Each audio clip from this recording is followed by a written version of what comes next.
أعوذ بالله من الشيطان الرجيم.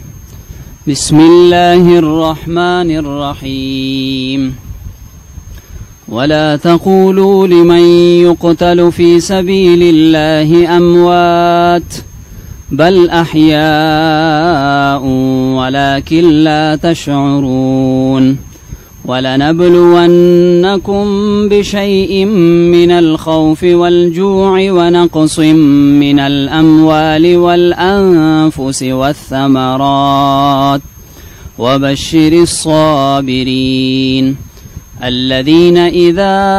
أصابتهم مصيبة قالوا إنا لله وإنا إليه راجعون. أولئك عليهم صلوات من ربهم ورحمة وأولئك هم المهتدون. صدقت يا رب العالمين. بسم الله الرحمن الرحيم.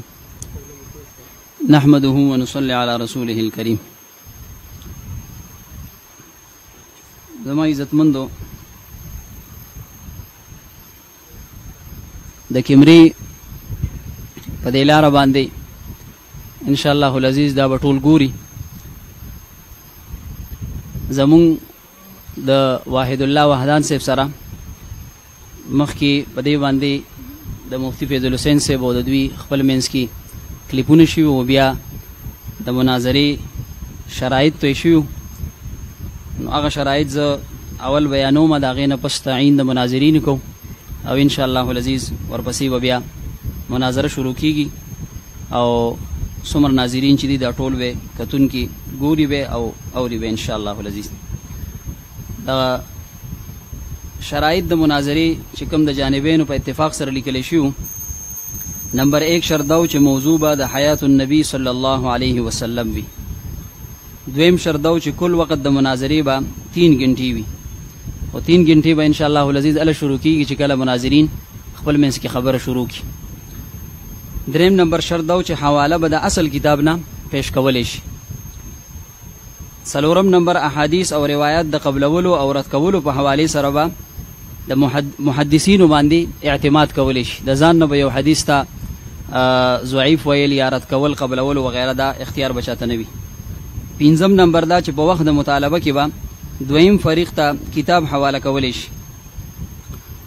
او شپږم نمبر دا د استدلال او د دعوی د تصویب او د صحت دپاره به مسلم اکابرین دیوبند حواله پیش کول دا ضروری وي. د ځان نه د یو څیز تشریح کول او د خپل ځان نه د هغې وضاحت کول دا به نه وي. د یو مسلم اکابرین دیوبند نه به حواله پیش کول ضروری وي. اووم نمبر دا چې د جانبینو نه به صرف 5 افراد دا شرکت کوي او دې سره به یو کیمرامین د دې نه علاوه وي. اتم نمبر دا چې د متکلم نه علاوه به بل چاته د خبرو کولو اجازت نه وي. البته صدر د کنټرول او د فساد ختمولو دپاره به په وخت ضرورت خبره هغه کولی شي. د دې به دواړه طرفونو والا ان شاء الله اهتمام کوو. نو زمونږ او ستاسو دا مناظره به په ډېر ښکلې طریقې سره احسنې طریقې سره ان شاء الله العزیز کیږي. نهم نمبر دا چې د موضوع نه خروج به شکست ګڼلی شي. لسم نمبر تاریخ او ځای به د فریقین د نمایندګانو په مشورې سره مقرر کولی شي او مقرر شوی دی. 11 نمبر دا چې د رسول الله صلی الله علیه وسلم دنیوي ظاهري ژوند د فریقینو په دې اتفاق دی چې ختم شوی دی. دنیا کې پر رسول الله صلی الله علیه وسلم باندې مرګ یعنی وفات راغلی دی، په دې باندې اتفاق شوی دی. 12 نمبر د یو کتاب د مصنف د عبارت مطلب به د هغه د عقیدې نه خلاف اخیستل دا باطل وي. په دې باندې دواړه ملګري پوهېږي. نو د دغه څیزونو ان شاء الله العزیز کوشش دا دی چې زه به خپل ملګري مناظرین هغه د دې خبرې پابند کومه چې د مناظرینو نه علاوه به هیڅ یو ملګری هغه په منځ کې خبره نه کوي. دویم درخواست دا دی چې زمونږ ملګري ستاسو ملګري د دواړو طرف نه به کوشش دا وي چې مهذب الفاظ استعمال شي. ځکه د ویډیو په ذریعه باندې الحمدلله دا پوره دنیا ته رسي. کوم ځای کې چې زمونږ د مسلک او دغه شانتې د دغه عقیدې ملګري دا ټول به ګوري نو چې هغې موږ نه غلط تاثر وانخلي. مهذب الفاظ به انشاءالله العزیز استعمالو او هغه انداز چې هغه زمونږ او ستاسو د شان سره هغه مناسب وي ښایي هغه به اختیارو او کوشش به دا کوو چې د مناظرې په درمیان کې بېځایه خندا کول یا بېځایه اشارې کول داسې انداز چې هغې سره خلک متنفره شي زمونږ او ستاسو نه نو هغه صورت به نه اختیارو. دویم زما یو درخواست دا دی خپلو ملګرو ته هم ویمه مفتي صاحب هم دې ملګرو ته وویل او زه هم ورته ویمه او ستاسو نه هم درخواست دا دی تر څو پورې چې مناظره نی ختمه شوي ته هغې نه مخکې پورې پوسټونه کول چې هغې وبیلله او هغې وګټله او موږ داسې شو هغې هغسې شو په هغې کې د دروغو پوسټونه چې کوم د شیر کېږي او ورپسې نور ملګري نو د موبایل رابطې یا د مناظرې د ختمېدلو نه مخکې دغه پوسټونه کول دا دواړو ته به د دې اجازت نه وي چې دغه څیزونه ونه کړي ځکه مخکې مناظرو کې داسې شوي دي. مونږ په ثوابۍ کې په دې باندې یو ځل الحمدلله اتفاقي مناظره شوې وه په هغې کې لا مونږ ناست یو او پوسټونه شیر شوي دي چې دي وتښتېد زمونږ متعلق دا خبره کوله نو دغه شیزونه به انشاءالله العزیز هغه دواړه ځان ساتو. او زمونږ مناظر استاذ محترم استاذ المناظرین حضرت مولانا مفتی محمد ندیم المحمودی صاحب حفظه الله ورعاه او زمونږ سره جناب مفتی فیض الحسین حقانی صاحب جناب مفتی عبدالرحمن عابد صاحب جناب مفتی اکبر علی حقانی صاحب دا ټول ملګري دي انشاءالله دغه معاونین وي او زما انتخاب د صدارت دپاره شوی د طیب الرحمن حقانی انشاءالله العزیز. زه د صدر نه مطالبه دا کوم چې انشاءالله العزیز ښه په خوشګوار موډ سره دغه 3 غنټې مناظره چې کله خپل منځ کې مناظرین مخامخ شي د هغه وخت نه به ټایم مقرر شي ښکلې طریقې سره وګورو چې دا خلک هم موږ نه یو ښه تاثر واخلي او د میډیا په ذریعه باندې ټوله دنیا کې ښه تاثر پېښ شي. الله یې دا عمل کولو توفیق نصیب کړي.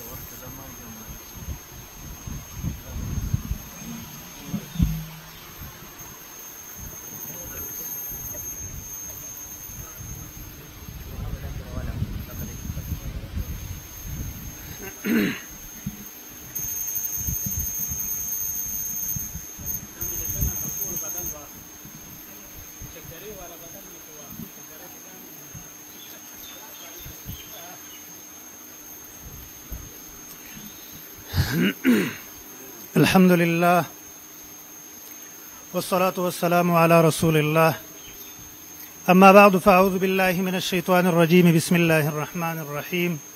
يا أيها الذين آمنوا اتقوا الله وكونوا مع الصادقين صدق الله العظيم. محترم کتونکو ستاسو په علم کې به وي چې نننۍ ورځ زمونږ او د دغه ملګرو ترمنځ د مناظرې د انعقاد دپاره منتخب شوې وه. الحمدلله هغوی ملګري هم ټول لا رسېدلي دي او زمونږ ملګري هم ټول لا رسېدلي دي. زیات د هغوی د اړخه زما نه مخکې مولانا طیب صاحب خبرې وکړلې د صدر په حیثیت باندې او ډېرې بهترینې خبرې وکړلې. نو زم د جماعت اشاعت التوحید والسنه له اړخه د صدر په حیث باندې یو څو خبرې کومه او یو څو گزارشات دي هغه ستاسو خدمت ته وړاندې کومه. اول نمبر کې تاسو چې کوم د شرایطو خبره وکړله الحمدلله تر ډېره وسه پورې موږ هم کوشش کړی دی چې هغه کوم شرایط مقرر شوي دي چې په هغې باندې عمل ترسره شي او بعضې شرایط داسې وو چې هغه د مفتي فیض الحسین صاحب دوی سره په د واټسپ په ذریعه باندې بعضې شرایط کې ښودلی شوي وو په هغې کې به کومه کوتاهي شوي موږ د هغې معذرت غواړو. دریم زه اول له ټولو نه مخکې د خپلو ملګرو تعارف کومه. زمونږ سره زمونږ د اړخه متکلم او مناظر اسلام حضرت العلامه مولانا وحید الله وحدان صاحب دی او د هغې سره پخوا کې زمونږ د تیرو مجلسونو چې کوم صدر چې د اعذارو په بنیاد باندې د نیم مجلس صدارت هغه ما ته حواله کړل شوی دی حضرت مولانا نعمت الله توحیدي صاحب حفظه الله هغې دي او د هغې سره پخوا کې زمونږ ملګری حضرت مولانا یاسین حنفي صاحب حفظه الله او زما دې اړخ ته زمونږ معاون مولانا عبدالوهاب صاحب هغې دي. اول خو د مجلس متعلق مختصرو ټکو کې یو څو خبرې کول غواړم لکه څنګه چې مولانا طیب صاحب دوی خبرې وکړلې چې زمونږ دا مجلس زمونږ دا مناظره دا به بار عام خلک ګوري باید چې موږ هغوی ته یو ښه تاثر ورکړو چونکې دا د علماء کرامو مجلس دی باید علما په سنجیدګۍ سره او څنګه چې د علماو د شان سره ښایي په هغه انداز کې خبرې وکړي او په هغه انداز کې دا مجلس تر پایه ورسوي. دریم نمبر کم بار زمونږ کتونکي دي د هغوی متعلق زه یو خبره کوم او هغوی ته زما دا درخواست دی چې داسې انعقاد د داسې مجالسو چې کیږي دا څه اوسنۍ خبره نه ده. بعضې عوام ډېر بد اثر اخلي د دې نه. دا د ډېر وخت نه د علماو ترمنځ دغه شانې کې اختلافات را روان دي او دا به تر قیامته پورې او دغه رنګې د علماو ترمنځ به مجلسونه منعقد کیږي. منګه دلته نه یو بل کافر کوو او نه دا د کفر او د اسلام مسله ده، نه یو بل ته موږ په دې مجلسونو کې کنځلې کوو. دا علمي مجالس د ډېر وخت نه منعقد کیږي او په دغه غرض باندې زموږ دا یو مجلس چې کوم دی د هغه سلسلې یوه کړۍ ده. دا داسې مجلس نه دی چې دې کې به موږ یو بل کافران کوو یا یو بل مسلمانان کوو. او بس زه به مثال په توګه باندې زه به ووایم لکه مثلا په دې مجلس کې موږ دا وایو چې نبی علیه صلات وسلام وفات شوی دی او د هغوی روح په اعلی علیین کې دی. دغه طرف والا چې کوم ملګري دي هغوی وایي چې نبی علیه صلات وسلام وفات شوی دی، د نبی علیه صلات وسلام روح چې کوم دی د نبی علیه السلام په جسم کې دی، په قبر کې دی. نو دا څه د کفر او د اسلام خبره نه ده. انشاءالله موږ ستاسو نه دا امید دی چې تاسو زموږ د دې مجلس نه یو ښه تاثر واخلئ. بل شرایطو کې چې کوم 11 شرط دی نو هغه خو چونکې اتفاقي دی خو قابل تفصیل دی انشاءالله تعالی. هغې کې به زموږ مناظر صاحب د هغې مختصر غونتې کې تفصیل کوي. او دریم یو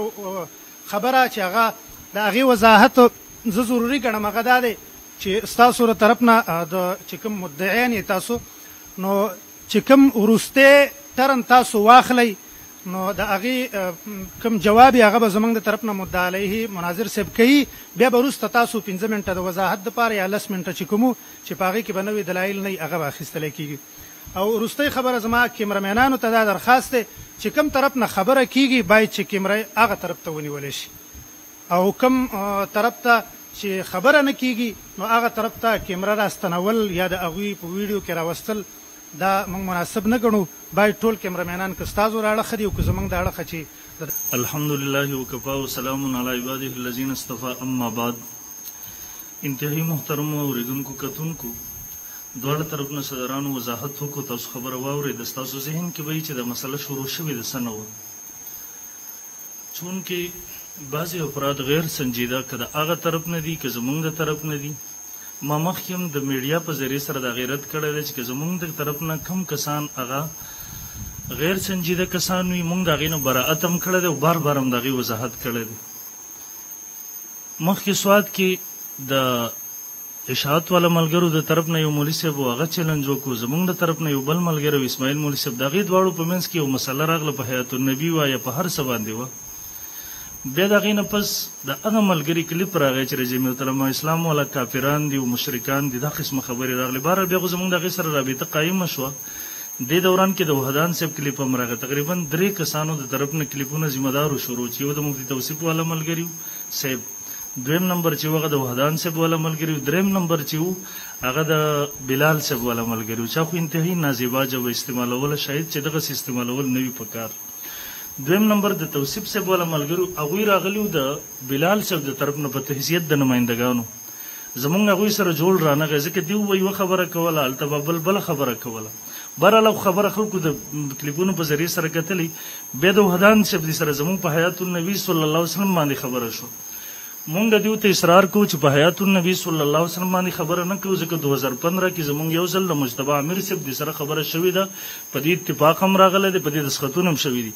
نن هم که تاسو په هغه دسخط باندې دسخط کولو ته تیار یقین وکړه مناظرې ته ضرورت نشته دی. مونږ نن هم په هغه 2015 والا موقف باندې ولاړ یو، قایم یو او انشاءالله تر قیامته پورې به یو. مونږ دا نه کوو چې په 2015 کې زمونږ یو عقیده ده، په 2024 کې به زمونږ بل عقیده شي. انشاءالله کومه عقیده نن ده دا به تر قیامته پورې زمونږ روان نسل وي انشاءالله.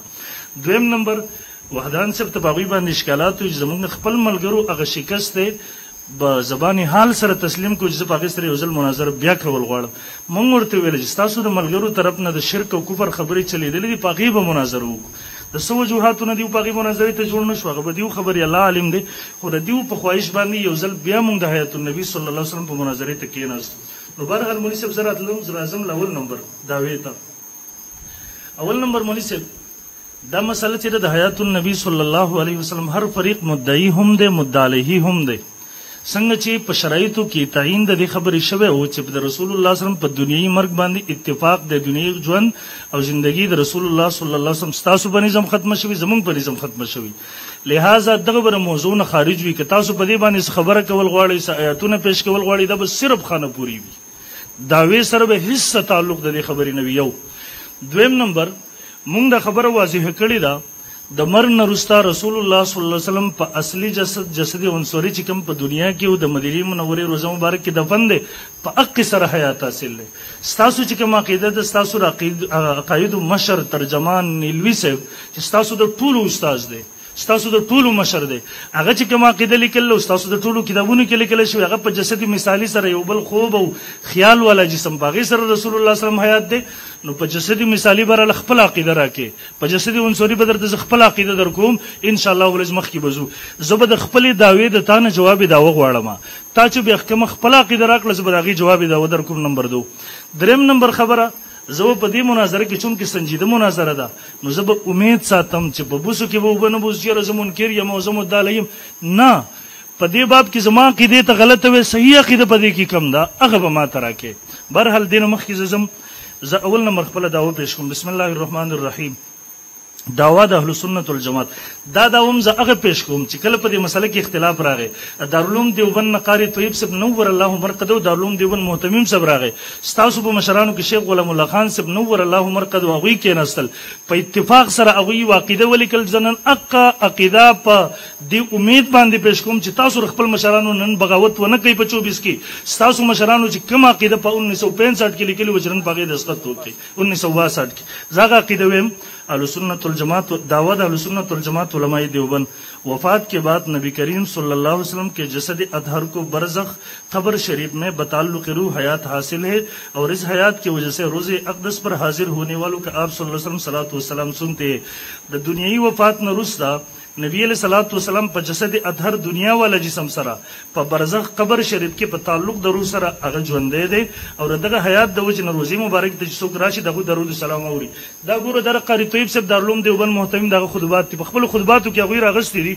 جلد نمبر 7 مولوی صاحب د صفحه نمبر 157 وفات کے بعد 187 وفات کے بعد نبی کریم صلی اللہ علیہ وسلم کے جسد اطہر کو برزخ قبر شریف میں بتعلق روح حیات حاصل ہے اور اس حیات کی وجہ سے روز اقدس پر حاضر ہونے والوں کا آپ صلاۃ والسلام سنتے قاری طیب صاحب رحم الله غفی دسخط کړی دی قاضی نور محمد صاحب د اشاعت التوحید طرفنا شیخ غلام الله خان صاحب د اشاعت التوحید طرفنا مولانا محمد علی جالندری زموږ د علماء دیوبند طرفنا به دسخطونه کړی دي زنن په دغه امید دا پیش کوم چې خپل مشرانو نه بغاوت ونه کوي بغیر سره دسخط وکړي دا قدم نه منی قاری طیب صاحب چلو هغه پر دی غړي دا تاسو شیخ غلام الله خان صاحب ماهنامه تعلیم القرآن دا 1962 پورې صفحه نمبر 25 دیم دغه نقل کړي وفات کے بعد نبی کریم صلی الله علیه وسلم جسد اطہر کو برزخ قبر شریف میں بتال کما چې مار قاری طیب صاحب نه پیش لدم به نه دغه لیکل ټولو دسخطونه بری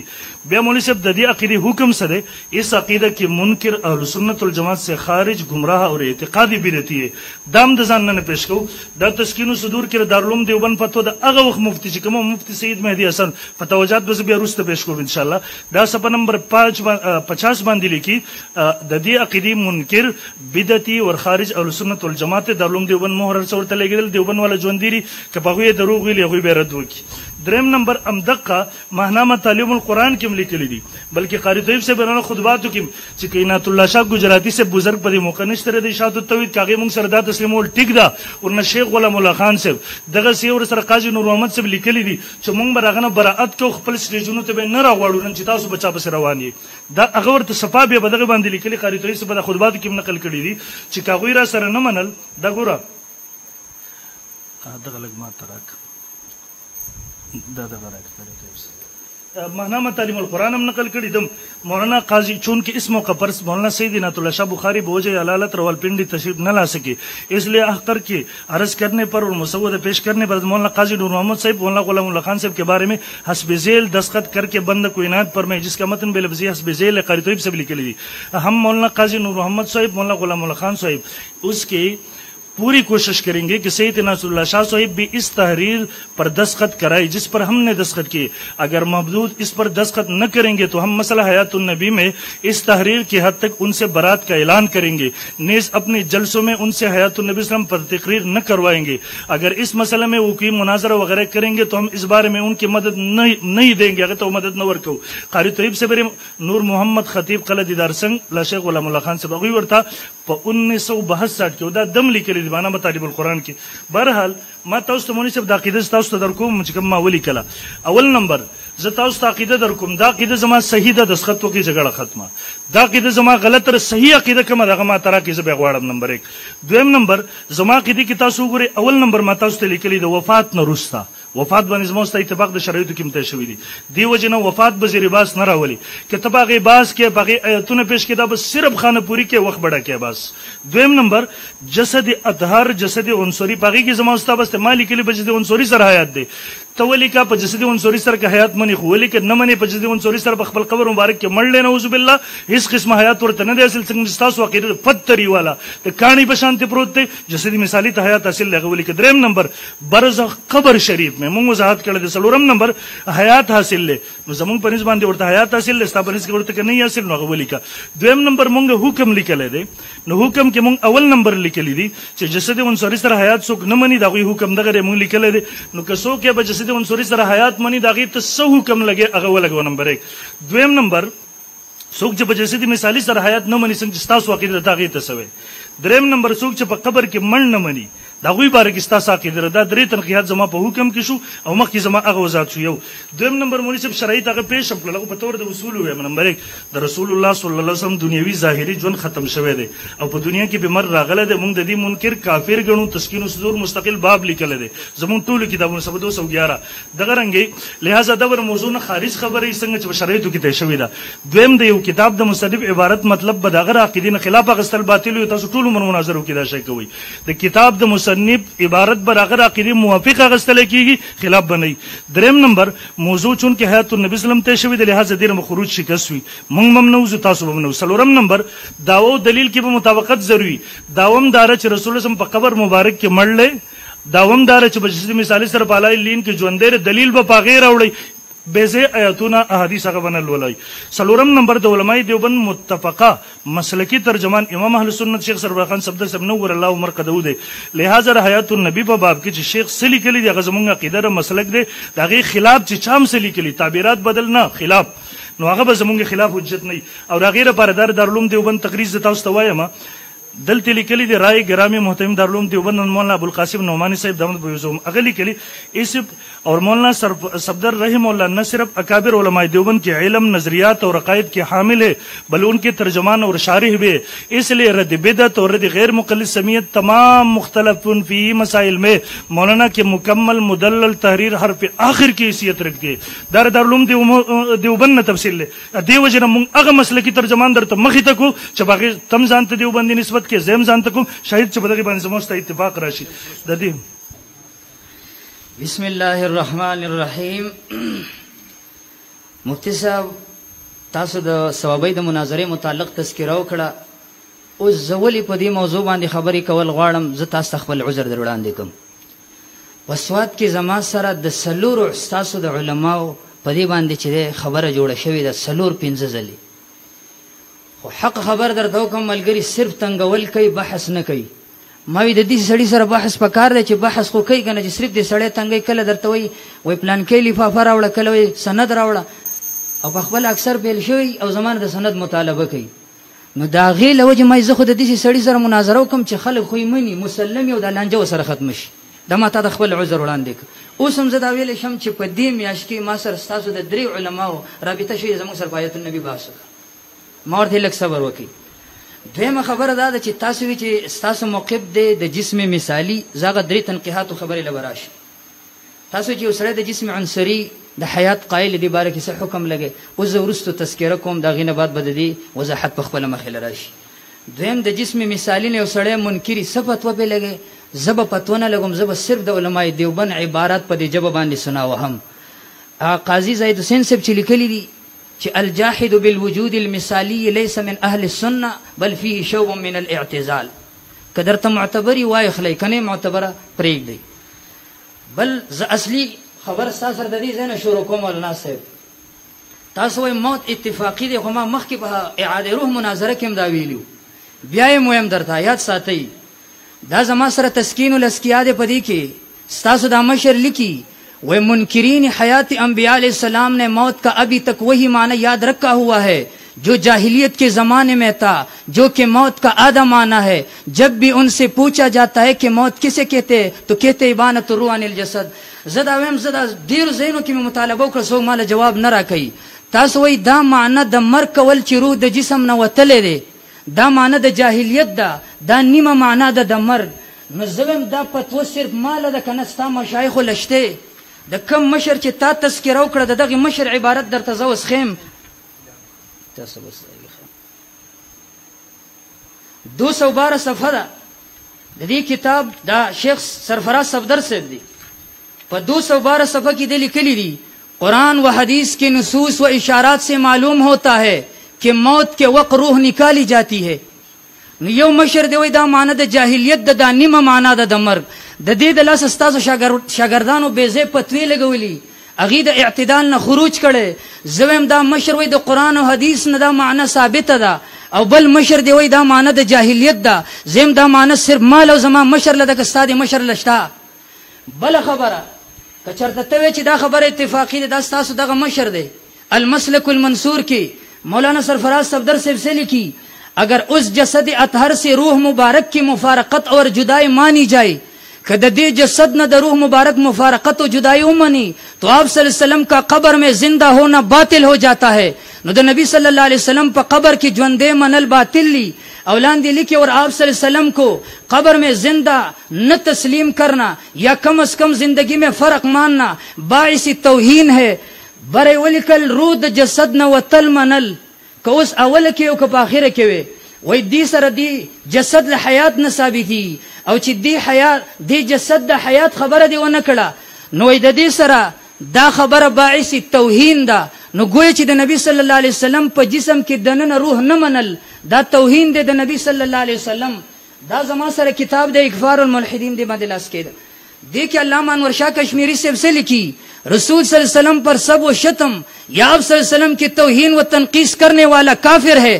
جو اس کے کفر میں شک کرے گا وہ بھی کافر ہے. وہ چسوک دا نبی صلی اللہ علیہ وسلم توہین کئی اگا کافر دے. دیو فرمائل روح دا جسم نہ وتل منل دا توہین دے. زو استاد استاد مشران عبارات خیمہ دا زمان سر دے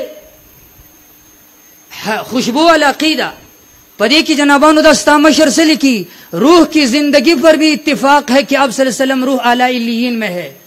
یو مشر دی وی روح د جسم نه وتل منل توهین دی،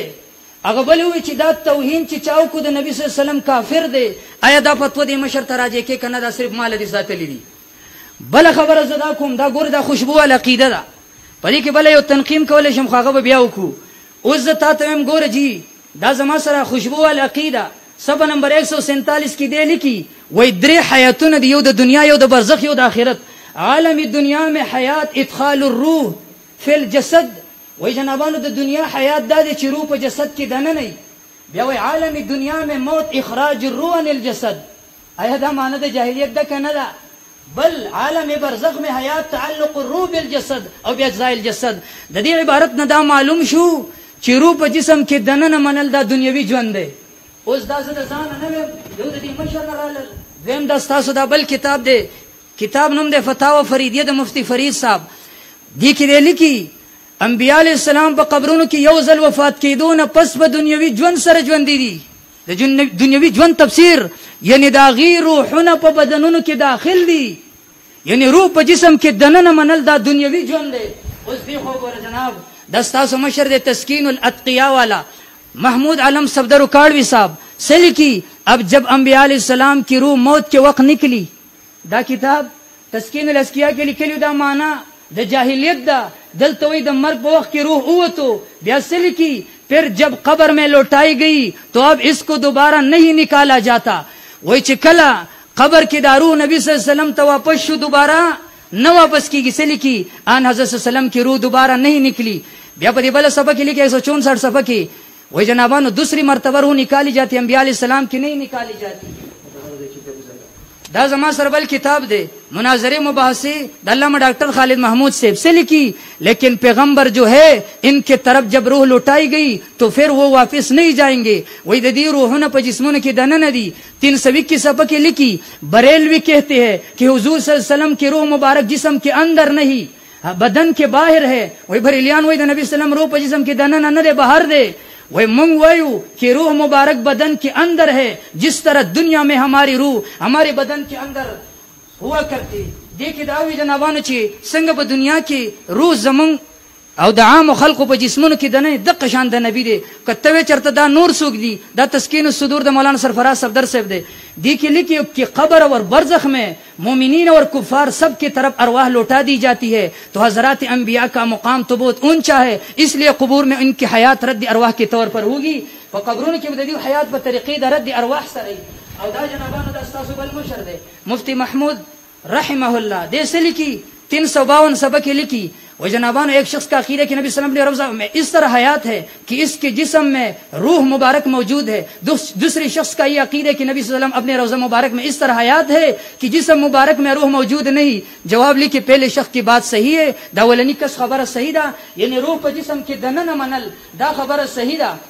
उस जनाबानो दा खबर सासु ता चिदे मा दरुलान दिखड़ा चिस्ता असली मौक़िफ़ दा दे उस वक्त जमा दा मशर अल्लामा खज़ीर हयात बकरवी साहिब किताब। हमारा जवाब दावा ये है कि कोई मय्यत अपनी जमीनी कब्र में बायमाना आदतन जिंदा नहीं होता, आदतन जिंदा नहीं होता कि उसकी रूह जसद अंसुरी के अंदर लौट आई हो या रूह का ताल्लुक तसर्रुफ बदन अंसुरी के साथ कायम हो चुका हो, जिसकी वजह से बदन अंसुरी में हयाती दुनियाविया हिस्सिया हकीकिया पैदा हो चुकी हो। लान दिली के गोरे जनाब याद रहे कि इख्तिलाफ नफ्स हयात में नहीं और नई जमात इशातीद व सुन्ना वाला नफ्स हयात के मुनकिर है। बयान दिली की वबाज किताबों की द ताल्लुक तस्किरा दा जवाब के लिए कि आपने वजह फरमाया, लेकिन आप हमारी बात समझ नहीं सके। हमने ताल्लुक तसर्रुफ की नफी की है, न कि मुतलक ताल्लुक की। दामी दर तददीन पेश कर दा अल्लामा खिज़र से वो